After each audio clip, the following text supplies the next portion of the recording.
Damos la bienvenida a Somos Procuradores. Sonia, muy buenas tardes, ¿cómo está usted? Jimena, buenas tardes, muy bien, gracias, un placer volvernos a encontrar. Muchas gracias, bienvenidos. Gracias, pues también le damos la bienvenida a los oyentes de este espacio Somos Procuradores, un espacio pensado para ellos. Usted puede comunicarse con nosotros, hay varias líneas habilitadas. En Bogotá tenemos el 2-200-727 y la línea gratuita nacional 018-118-959. Repito, en Bogotá 2-200-727 y la línea gratuita nacional 018-118-959. También puede escribirnos al correo somosprocuraduría@procuraduría.gov.co. Es tiempo de Procuraduría. Es tiempo de ciudadanía. Somos Procuradores. Programa de la Procuraduría General de la Nación.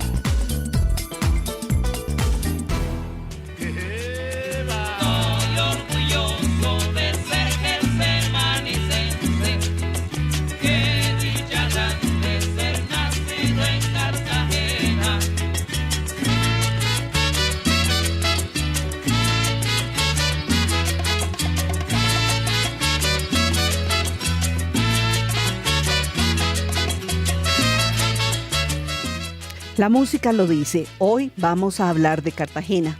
La verdad nos gustaría que fuera de esas buenas noticias que producen a diario las personas buenas, pujantes, emprendedores de la ciudad amurallada, pero infortunadamente tenemos que hablar de la acción integral que adelanta la Procuraduría en la heroica. El cáncer de la corrupción que por estos días carcome a Cartagena de Indias ya hizo metástasis. Cartagena, la crisis por la que está pasando en materia de educación, de salud, de transporte, desarrollo, corrupción. En Cartagena las autoridades tienen bajo la lupa las construcciones que se desarrollan de forma irregular. Por una decisión del Procurador General Fernando Carrillo, que ordena abrir investigación disciplinaria y además suspensión provisional del alcalde. Para apropiarse de los recursos públicos son parte de las alianzas que hacen muchos políticos en Cartagena y Bolívar.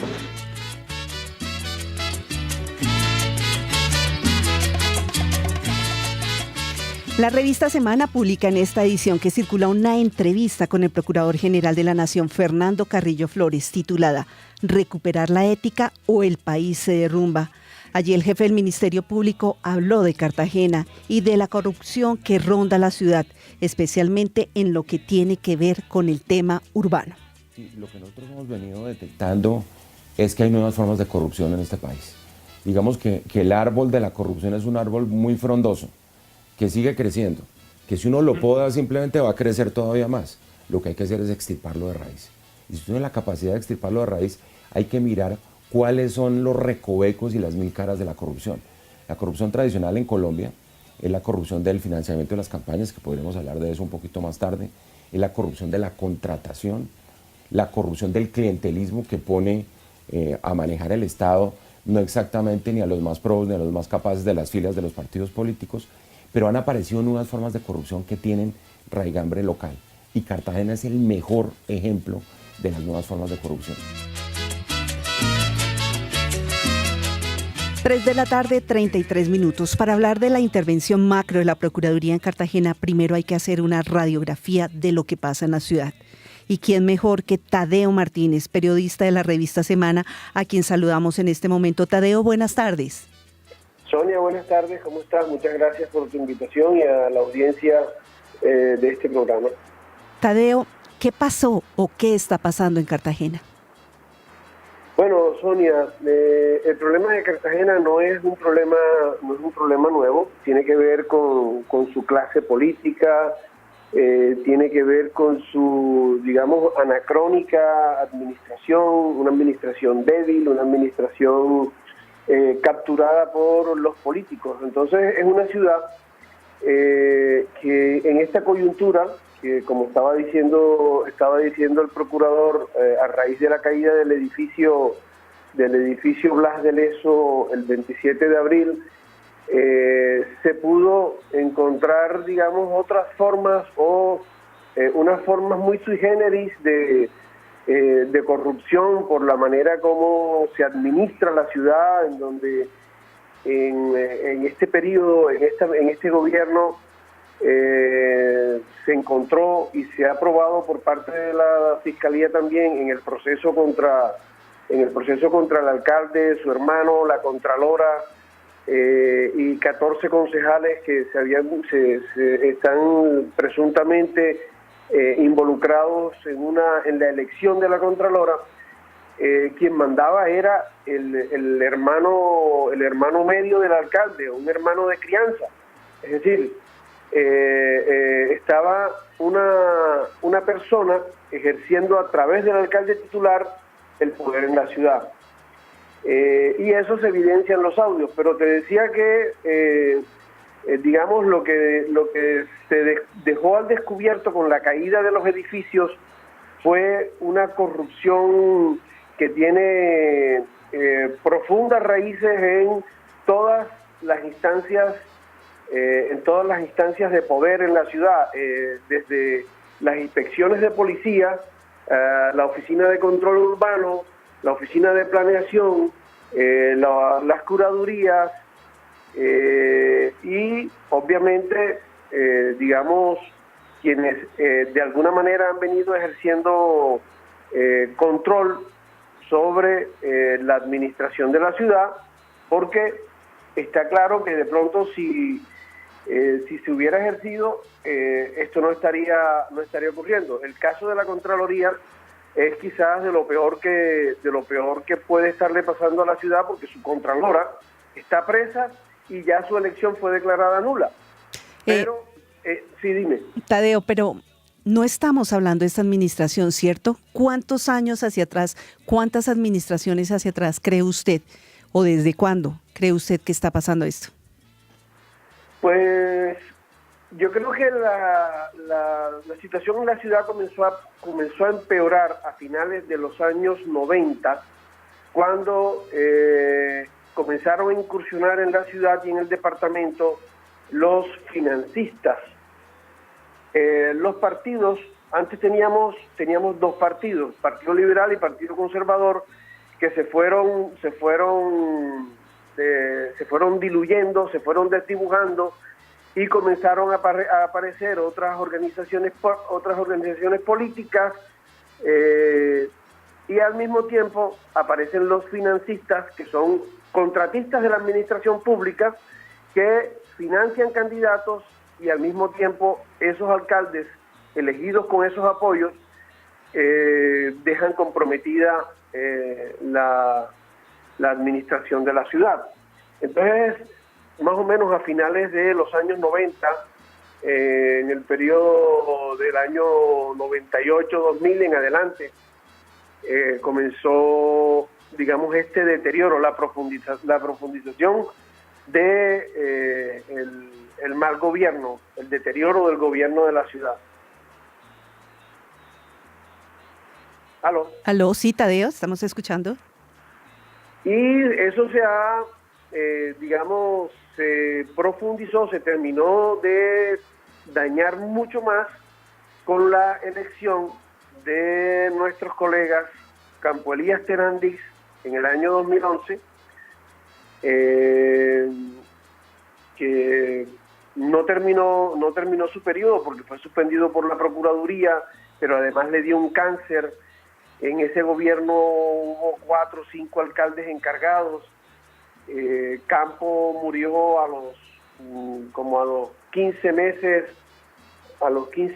o 16 meses de haberse posesionado. El cáncer se lo habían detectado a los 8 meses de gobierno. Entonces fue un periodo muy traumático para la ciudad, porque perdió el ritmo con el que venía del gobierno de Judith Pinedo. Quiero aclararte que el periodo anterior a Judith Pinedo, que fue del 2008 al 2012, había habido dos periodos atípicos de 2 años, como consecuencia de la elección de la renuncia o de la destitución de Nicolás Curi en el año 1998 por unas investigaciones de la Contraloría.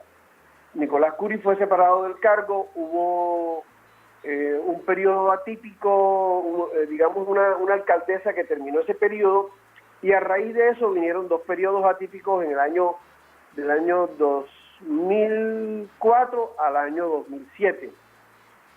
Después vino Judith Pinedo y después vinieron estos 2 gobiernos en el gobierno de Judith Pinedo no hubo traumatismos.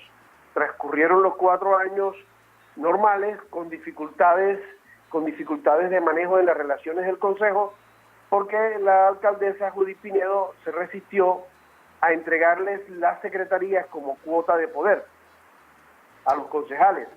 Entonces tuvo, digamos, una gobernabilidad un poco difícil por esas relaciones con el Consejo. Agradecemos a Tadeo Martínez esta ayuda para empezar a entender un poco cuál es la situación de Cartagena y esta radiografía que él nos ha hecho. Hay que decir que el Procurador General también habló con la revista Semana de lo que él llamó la caja menor de los políticos en Cartagena. El tema urbano, el tema del ordenamiento territorial aparece como la caja menor de la política local y, por supuesto, la caja menor de la corrupción local. Y eso es lo que hemos detectado en Cartagena.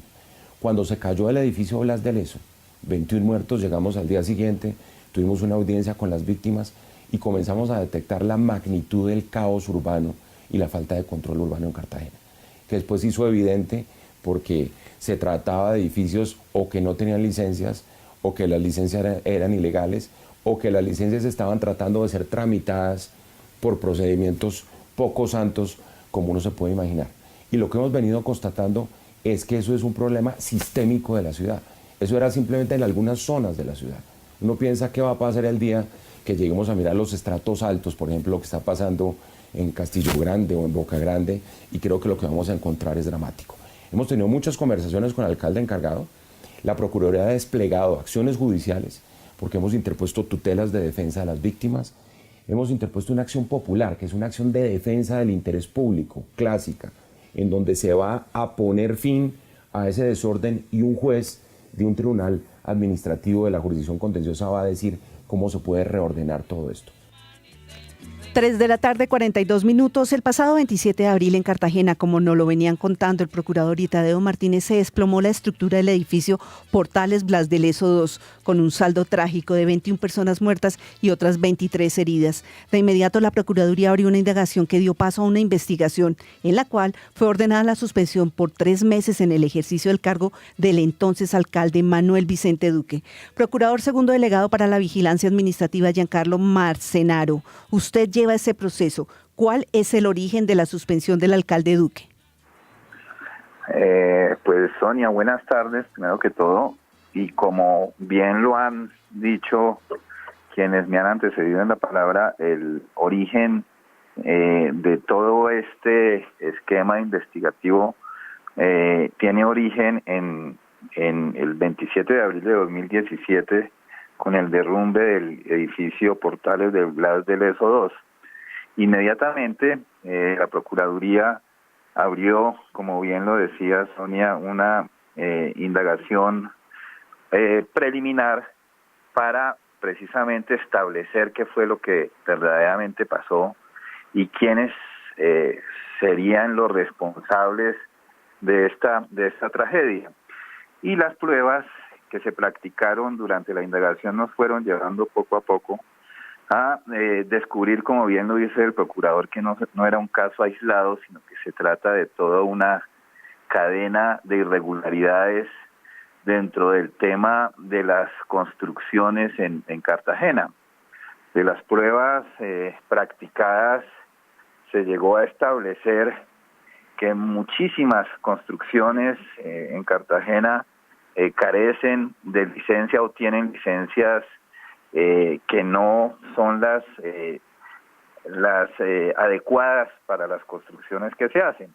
Entonces, esto nos llevó a precisamente en fase de investigación, al momento de abrir la investigación y para prevenir que siguiera ocurriendo estas conductas de falta de previsión y de falta de control, nos llevó a tomar como medida la suspensión provisional del alcalde, quien en últimas es quien recae el control de este tipo de construcciones y de las licencias de construcción. Mientras se adelanta la investigación a efectos de establecer realmente quiénes son los responsables de este tema. esa suspensión precisamente en la ley, en el Código Disciplinario, se encuentra establecida para evitar que la conducta que origina la investigación se siga produciendo, de tal manera que la Procuraduría consideró que era necesario tomar esa medida. Y efectivamente se tomó la medida de suspender por 3 meses al alcalde. 3 meses, ¿por qué 3 meses? Porque es lo que nos faculta la norma para esta clase de medida. Al alcalde y al inspector de policía de la zona. A raíz de eso fue, Sonia, que se tomó la determinación de la suspensión del alcalde. Hay que aclarar que la investigación sigue su curso, que en este momento ya se están evaluando las pruebas para finalmente concluir si hay o quiénes son los responsables de lo que ha pasado en Cartagena. Pero lo que quiero también dejar en claro, Sonia, es que todo se trata de una estrategia integral de la Procuraduría, que dentro de sus 3 funciones, como bien lo decía el Procurador General, ha desplegado diferentes acciones para tratar de corregir ese mal endémico que azota a la ciudad de Cartagena. Y la investigación que originó la caída de este edificio es solamente una de las acciones dentro de esa estrategia global que está emprendiendo la Procuraduría. Procurador, mil gracias por atendernos. La Procuraduría que generó la calamidad que generó la tragedia del edificio Portales Blas de Lezo 2 llevó a la Procuraduría a actuar en otro frente, esta vez el de la protección laboral de los operarios que sobrevivieron a la tragedia y a las familias de las víctimas. ¿En qué consistió esa protección? Se lo preguntamos al Procurador Delegado para la Salud, la Protección Social y el Trabajo Decente, Luis Adolfo Díaz Granados. Sonia, buenas tardes. Un cordial saludo para usted y para toda la audiencia. Bueno, efectivamente, cuando se presenta esta tragedia encontramos otro componente muy importante, un grupo de trabajadores en total informalidad. ¿Aló? Sí, Procurador, adelante. Un grupo de trabajadores en total informalidad, desprotegidos, sin ningún tipo de seguridad y salud en el trabajo, sin ningún tipo de garantía laboral desde la perspectiva salarial, de seguridad social o de prestaciones sociales. De ese grupo encontramos pues un número importante de trabajadores fallecidos, dejando familias desprotegidas, pero también un número importante de trabajadores que quedaron heridos con serias lesiones físicas, mentales, algunos con grados de discapacidad importantes, y por esa razón la Procuraduría decide adelantar 2 tipos de acciones tendientes a lograr el respeto por estos derechos y a lograr que estas personas y las familias que quedaron desprotegidas pues puedan llegar a tener protección desde esta perspectiva laboral y de seguridad social.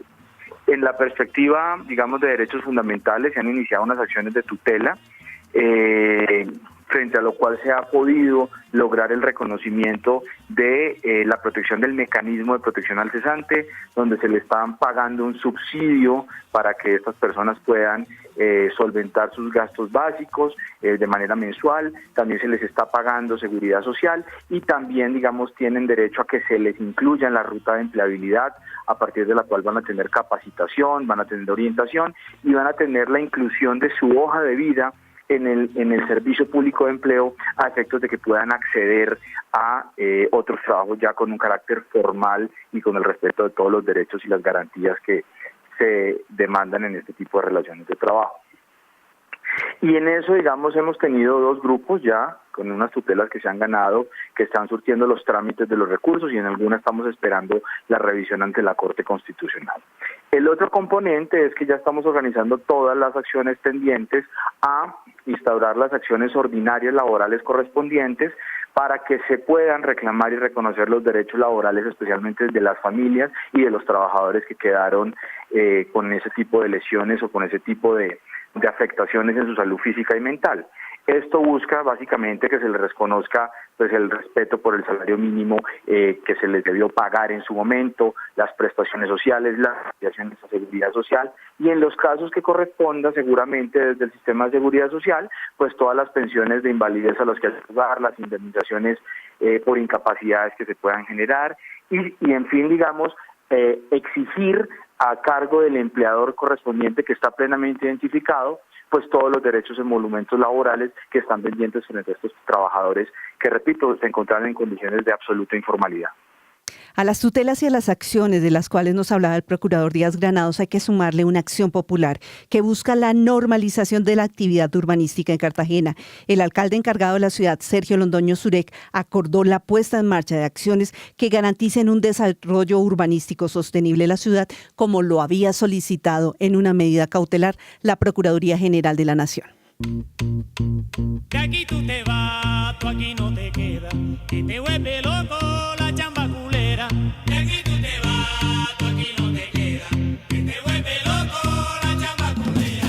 La chamba culera y la de Cartagena. Siguiendo con este tema urbanístico, en este momento en Cartagena se construye un proyecto de vivienda de interés social que contará con 6 torres de 30 o 32 pisos. Está ubicado a un poco más de 300 metros de la zona antigua y por sus dimensiones impedirá la vista del mar desde el Castillo de San Felipe. Del proyecto que ya está en marcha y que pone en riesgo a Cartagena como patrimonio de la humanidad, también habló el procurador Fernando Carrillo. El mayor de los estropicios es el descubrimiento de un edificio que aparentemente tiene una licencia, porque el problema es que hay muchas licencias legales, entre comillas, a pocos metros del Castillo de San Felipe, vulnerando no solo el interés público de manera clara, el paisaje cultural, el patrimonio cultural de Cartagena, y nadie hace nada. Entonces, con el Ministerio de Cultura se inició una acción popular, hemos pedido también unas medidas cautelares y esperamos acciones muy contundentes de las autoridades, que es el espejo de Colombia, es nuestro principal producto de exportación, es la ciudad más conocida por los extranjeros después de Bogotá, por supuesto, y me parece que la irresponsabilidad de la clase política en el manejo de la ciudad ha sido extrema. Por eso, entre otras cosas, nosotros estamos convocando un gran debate ético sobre lo que es el futuro de Cartagena. Estamos llevando a la filósofa más importante de España el próximo lunes 30 de octubre en el Teatro Heredia, y lo que queremos es tener un debate con las fuerzas vivas de Cartagena. Procurador Provincial de Cartagena, Guiodovaldo Flores Restrepo, ¿qué ha hecho la Procuraduría frente a la construcción de estas torres? Frente a la construcción de las torres Acuarela, es un proyecto bastante grande, son 6 torres. Nosotros abrimos una acción preventiva.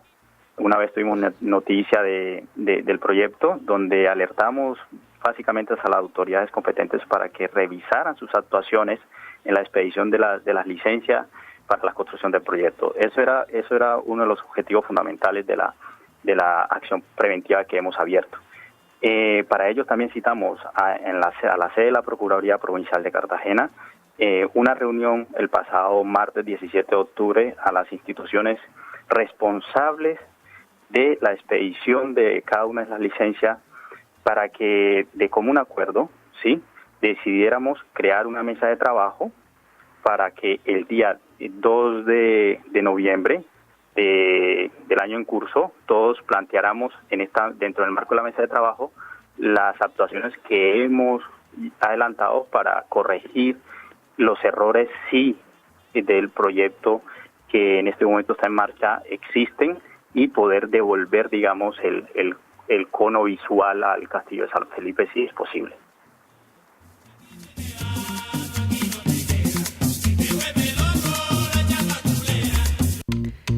3 de la tarde, 54 minutos. Otro frente de trabajo de la Procuraduría en Cartagena está directamente vinculado con el tema ambiental. Procurador delegado para Asuntos Ambientales Gilberto Blanco Zúñiga, ¿cuál fue su solicitud frente a la Bahía de Cartagena?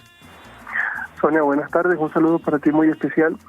Ciertamente, en días pasados nosotros elevamos una solicitud dirigida al director de Cardique, dirigida al establecimiento ambiental de Cartagena, al gerente de la Corporación de Tecnología para el Desarrollo Industrial Naval, Marítimo y Fluvial, Cotecmar, y adicionalmente a algunas autoridades del orden nacional, entre estas la ANLA y el Ministerio de Ambiente. Básicamente, teniendo en cuenta los altos niveles de contaminación que presenta la bahía, elevamos una solicitud con miras a que los vertimientos que se están haciendo, realizados fundamentalmente por fuentes industriales, aguas residuales domésticas y toda la actividad marítima y portuaria sean suspendidas inmediatamente. Procurador, gracias. Hay que decir que el Procurador General avanza en su estrategia para que el país recupere la ética, porque como lo advirtió en la entrevista con la revista Semana, de no ocurrir el país se derrumba y Cartagena no puede ser la excepción en esta línea. Pero yo lo que creo es que la ciudadanía tiene que despertarse, Ricardo. Esto aquí sí no hay despertar de la ciudadanía y reacción frente a quienes han manejado de una manera bastante irresponsable la ciudad. Aquí simplemente el futuro de la ciudad está en entredicho.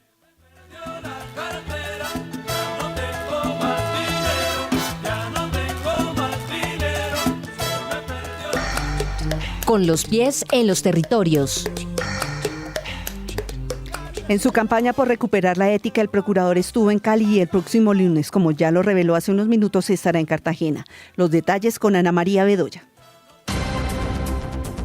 El pasado viernes 20 de octubre, el Procurador General de la Nación, Fernando Carrillo Flores, se reunió en la Universidad Javeriana de Cali con decanos y estudiantes de Derecho para escuchar sus propuestas de reforma a la justicia. Los participantes expresaron sus preocupaciones por la crisis que está viviendo la justicia y formularon diferentes estrategias que se suman a las ya planteadas en Medellín y Bogotá.